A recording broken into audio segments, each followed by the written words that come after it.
Hello guys! Hello! This is for Capricorn. Welcome dito sa aking channel, Capricorn.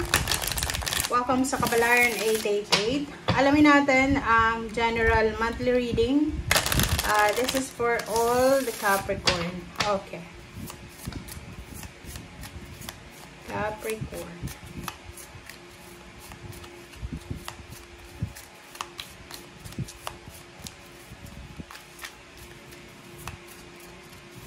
Okay, Capricorn, please comment down below if you resonated. Kukunin ko ito. Ito yung gustong lumabas. Okay, first card natin is number 9. This is Phoenix. Okay, so this is Phoenix rising from the ashes, Capricorn. So, sinasabi ng baraha sa'yo dito na sa buwan ng November, yung Phoenix rising is parang nagsasabi siya na babangon ka. Kumbaga, a resurrection, okay? Resurrection ng mga Capricorn. So, kung ano man ang pinagdaanan mo or pinagdadaanan mo sa ngayon, malapit na. So, number 9 is near to completion. So, malapit na. Ano man ito na hinihintay mo, ano man ito na clarity or ano man yan na confirmation na hinihintay mo, ay malapit mo nang makuha yan. Okay. Ano pa ba? Next card natin is 37, 7, 8, 9, 10. So, this is completion. Endings are inevitable. So, kung ano man na matapos, kung ano man ang matatapos sa buhay mo, is either end of contract na, end of relationship, or end na ng, like for example, kailangan mo nang lumipat ng bahay. Dito sa barahang to, sinasabi na lahat ng pagtatapos ay hindi natin yon makokontrol. Okay? So, we need to accept. Okay?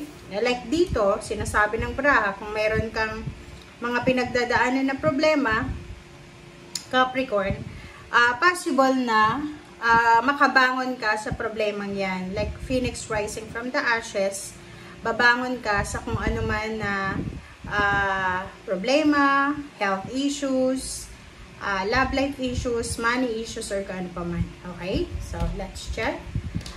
Tingnan natin, Capricorn, kung ano yung money energy this month of November. Okay, Capricorn.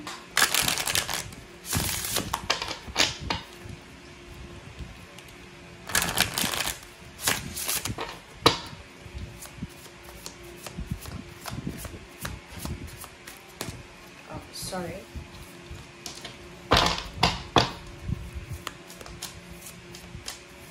This is for Capricorn.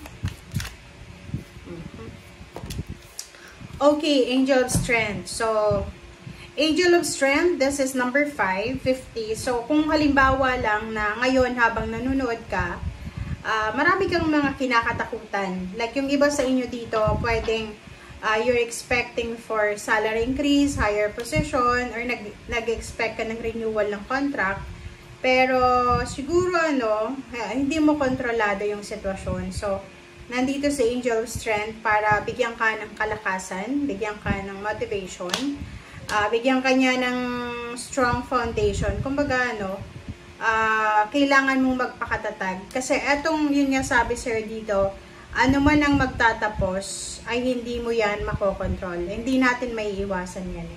So, kinakailangan ng Capricorn na to na maging malakas. Diba?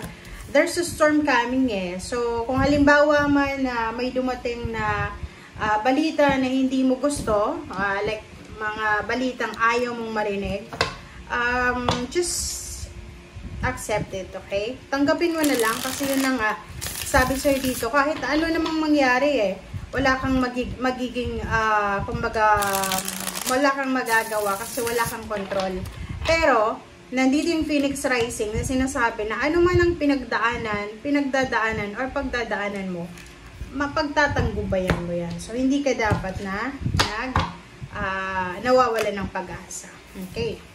So, a few days, this is for love life. So, hindi ko alam kung bakit a few days. Or now is the time. So, if you are looking for a love life siguro, sinasabi ng baraha sa'yo na kung handa ka na, ngayon ang oras na para tanggapin mo yung love life na yan. Or kung may mga nagkakagusto sa inyo. And a few days, pwedeng halimbawa, diba ngayon is 21. So, 21 of October. So, ang reading natin is from November 1. So, may marami pang days na posibleng darating. So, kung may mga warnings sa'yo, okay, kailangan mong bantayan yung mga warnings. Kasi, diba, hindi ka naman bibiglain ng kung ano man yan. So, halimbawa, about yan sa trabaho, na halimbawa, na isa ka sa mga malilay off, syempre, makakatanggap ka naman ng notice, ng memo, na isa ka sa malilay off, parang ganun. So, relationship, ganun naman. Hindi naman basta-basta makikipaghiwalay sa'yo yun eh. Diba? So, ito siya. Let's check the last deck. Capricorn.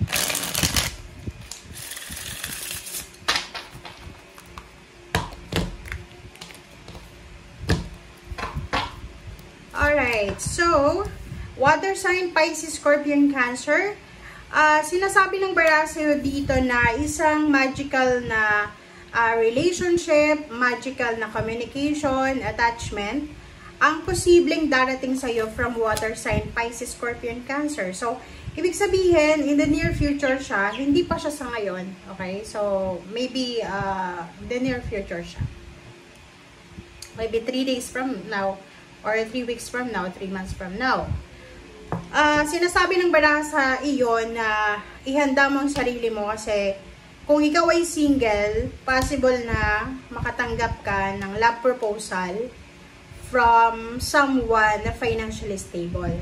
If you're looking for a job, isang kapamilya ang posibleng magiging milagro sa buhay mo. Yung kumbaga, itong kapamilya mo na to, or kung sino man siya na malapit sa'yo, kapamilya, kaibigan, o kung sino man, ay posibleng matutulungan ka niya sa pangangailangan mo, lalo na sa trabaho or pera. Okay, so puro cups, so emotion. Sinasabi ng baraha sa'yo dito na moving forward, if you are in a relationship, may boyfriend, girlfriend, may asawa, possible kayong makapag-celebrate ng anniversary, monthsary, parang wedding anniversaries, or posibleng meron kayong minamanifest together.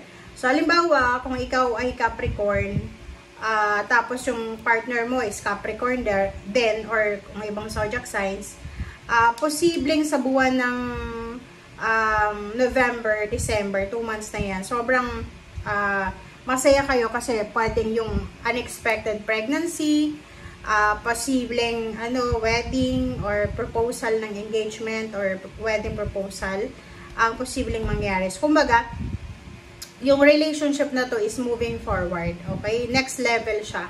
Pwedeng may magpapakasal because pregnant na, or pwedeng merong magli-live-in, or pwedeng merong magkaibigan na posibleng sila ay makapag-desisyon na para makapag-save ng pera,